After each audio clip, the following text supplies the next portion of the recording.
Grabe yung panaginip ko, pati sarili ko kinakausap na ako. Buti na lang talaga, panaginip lang yun. Napalaban kasi ng Tagayan eh. Pero always magtitira ng pang-uwi. Ay, Diyos ko po, Maria Jose. Ano?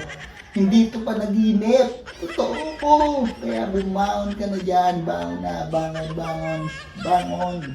May lakad pa kayo. Bangon na.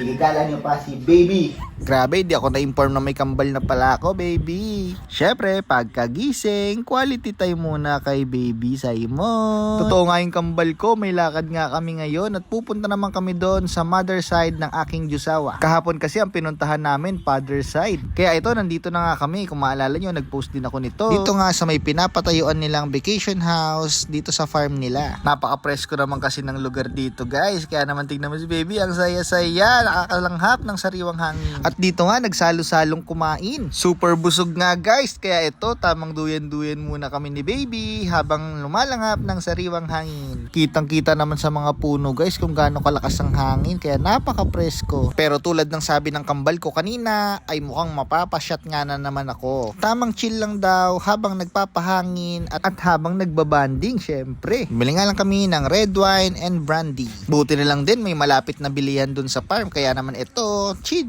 lang. Ngayon ko nga lang nakita yung brand na to na red wine, guys. Ang astig, may sariling gripo. At si baby naman, tamang playtime, tamang upo, tamang banding, tamang observe siya sa paligid. Gusto nga sana namin hanggat maaari, palakihin siya na katulad nung 90s. Yung lumalabas-labas, naglalaro sa labas ng kung ano-ano na may kalaro. At syempre, meron dapat activity. Kaya buti na lang meron silang ganitong lugar para kahit paano pwede namin puntahan para makapaglaro-laro, makapaglakad-lakad si Simon pag malaki-laki na siya. O, tapos na naman ng araw. Tapos na naman ng Sunday, Family Day. Pero napakasaya, guys. So, paano hanggang sa susunod na direksyon?